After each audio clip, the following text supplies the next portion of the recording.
Good evening, and this is a review of the live-action Little Mermaid starring Halle Bailey. So this movie came out in 2023. I grew up with the cartoon version, I believe 1989, where the voice actress is Jodie Benson, who I just saw perform at the Dr. Phillips Performing Arts Center. I will leave a link in the description box below if you want to see a review of that show on my channel. So when the live action came out, I really enjoyed it.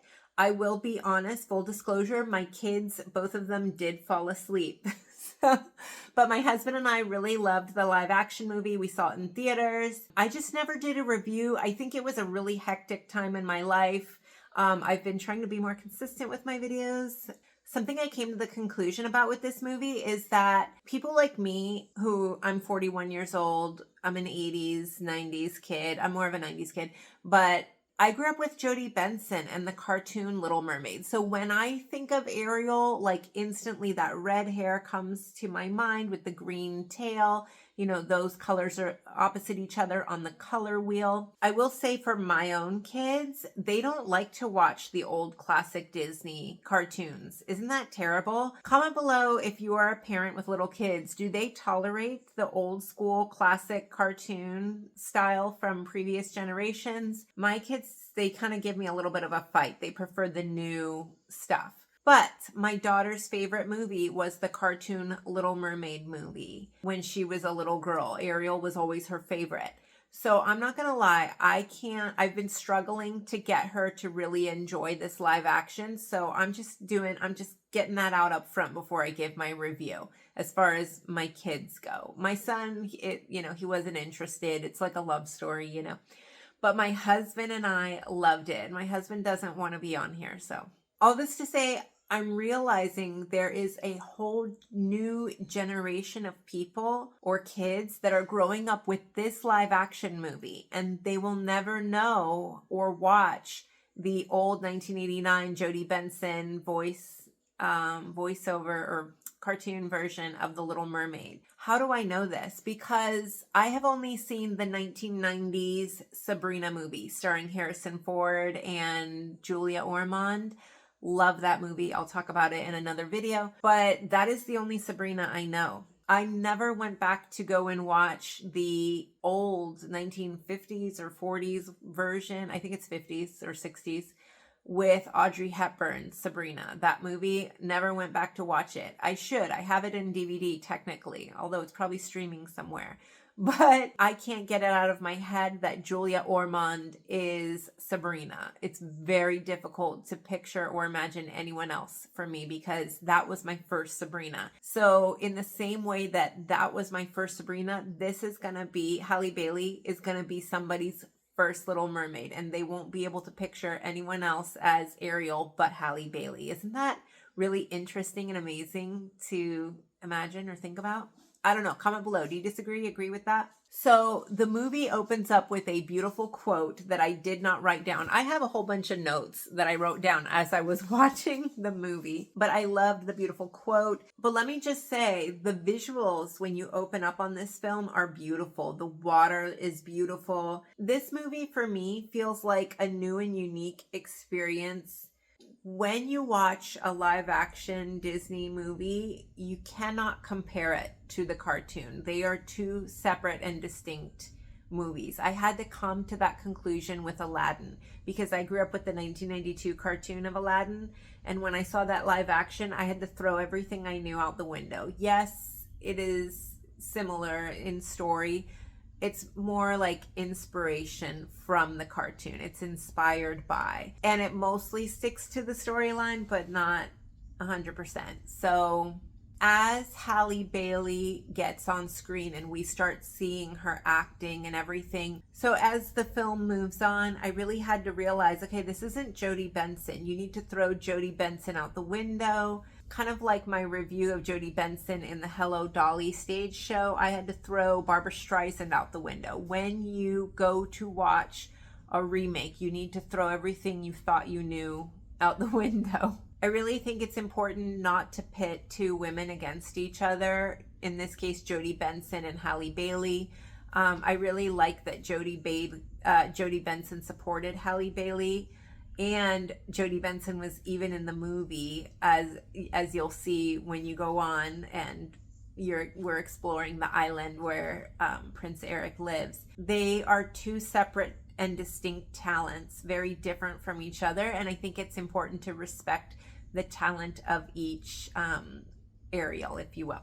So I really felt like Halle did a great job as Ariel. I personally did. I'm not super picky with little things. I wasn't super picky with the writing in this movie. I felt like it was well done. I thought that Halle Bailey was gorgeous. She just is, and she looked so sweet and lovable. I don't know how you don't love Halle Bailey.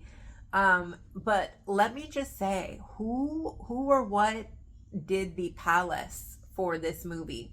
Where did this set come from? Did they have to make that? Because I want to go live at the palace where Prince Eric lives. Just saying. So shout out to whoever on the movie designed and came up with the idea for this Caribbean island where Prince Eric is from. I was living for that. So I also want to give a shout out to the actress who played Ursula. My husband and I both agreed, and as much as we love Halle Bailey, but we felt like the lady who played Ursula did a phenomenal job, and I have her name written down.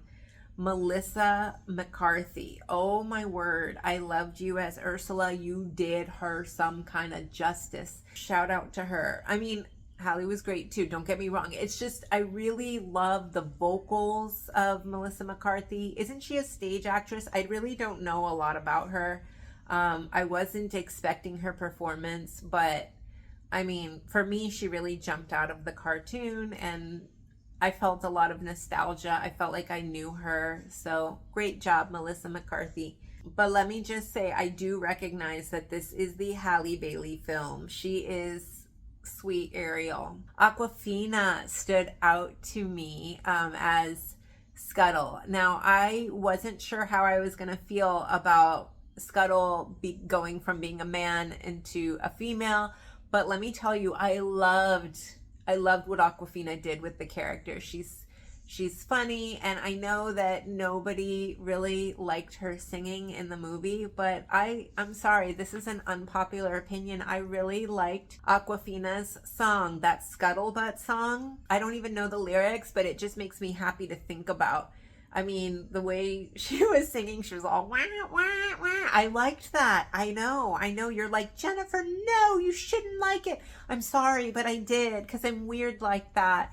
I'm weird like that, and I liked it. So I apologize. You can write hate comments in the comments below. Tell me how much you liked or disliked or didn't like. I don't know. It's cool to disagree with me, you guys. I invite you to disagree with my opinions in the comments below. But I don't know. I thought she did a great job. I thought she was funny. I really like Akwafina in some of her other movies. She was in Raya, which my kids really liked that. We got a lot of replay value out of that movie. Oh, and I loved her in Shang-Chi and the Legend of the Ten Rings. It's making me want to go watch that movie now as I'm talking about the title of that movie. My husband and I really liked it. I can't remember if my kids watched it with us or not. I don't remember, but I just remember really liking that movie, and that movie put Akwafina on the map for me, and I never forgot her after that movie. And then, of course, Raya, and now this, so good job, Akwafina. Loved you. You're funny. Oh, and I love the song, which was sung by the Jonah Hauer King actor.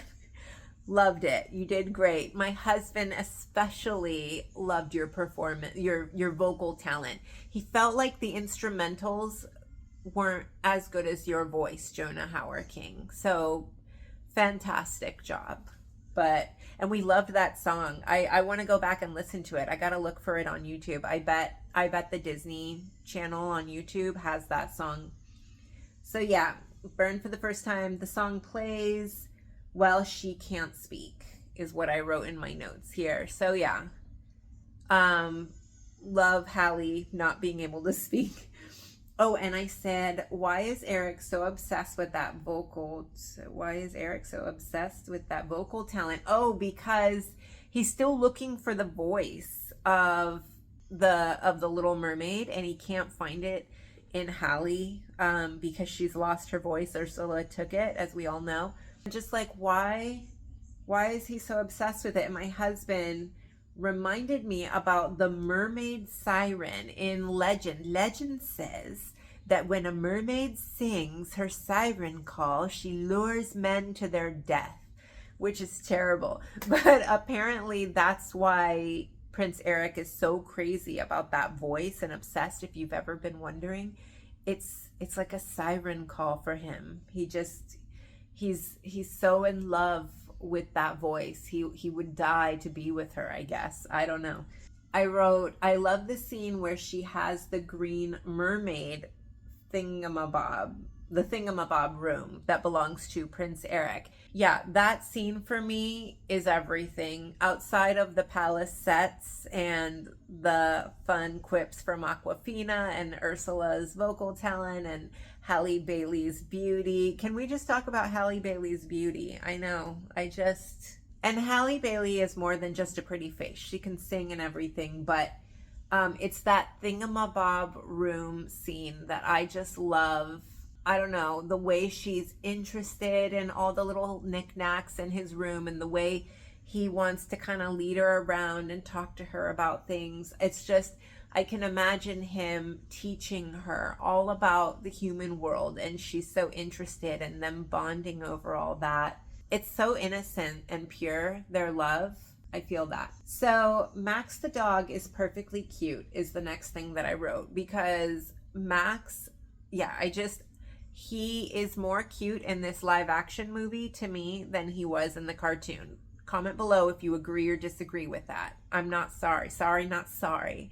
I love that live action Max dog. I love the mermaid support. So I also loved Eric's relationship with his mother. Did anyone else notice that relationship they had? I don't know. It's just, I felt like he was so respectful to her. I felt like she was so smart. I don't know, I just really appreciated that dynamic. And I also really appreciate the support that the mermaid world gives to Eric and Ariel. Do you remember when they all came up out of the ocean? I don't remember it being that dramatic in the cartoon, but I really liked how dramatic their support was for Ariel and Eric. I thought that was beautiful, that they were like, yes, we want to see these two together. Just beautiful. I will also add that my mother-in-law complained that there was no wedding scene at the end of this movie. You know, it didn't even occur to me that there was no wedding scene at the end of the live action. You know, the wedding scene at the very end of the cartoon version, I do remember it. It was pretty iconic. You know, we all know the white puffy sleeve dress and how she kisses Flounder before he goes back into the water. But in this live action one, we don't really see that. We just kind of see them sail off into the sunset, and we know that they're going to live happily ever after. And that was enough for me, but it really bothered my mother-in-law. And I think because it bothered her, it started to bother me. I was like, wait a minute, did I get shortchanged on seeing the wedding dress? Because you know they're going to get married. I'm sorry. That's just the man Eric is. He's gonna put a ring on it. You know, he ain't trying to take the milk for free, yo. Because that's how he be. I mean, I know some of you guys are like, oh, he doesn't have to, but I'm sorry. You know, anyways, I know they did get married, and so I want to see the dress. How did it look? What was the style? Because, you know, wedding dress styles have changed in so many years. You know, it's been at least 30 years, right? So I want to see the style of the dress. What is it? Is it off the shoulder? Is it more like a bell cut? You know, I don't know. I'm never gonna know because they didn't put it in there. Why not? I hope you guys liked this review. Pretty much I enjoyed this movie. It does have replay value. It's like I want to see it again just so I can see the beautiful sets, which I felt like were better than the cartoon as far as the palace and even the ocean water was so pretty the way it moves. I want to look more at the love and romance, the chemistry between Ariel and Prince Eric. I want to see his song again, listen to it, and be like swaying to the music. I want to hear that Scuttlebutt song again. So I don't know. I love it. I would give the movie 8 out of 10. It plays more like a drama than a comedy, in my opinion, which I was okay with. I was here for it. I was just happy to see Ariel and Eric living happily ever after. So mermaids for life, yo, mermaids for life. Don't forget to subscribe to my channel if you like this video. Share this video if you think others might enjoy it. Like this video if you liked it. Thank you guys so much for watching. Bye bye.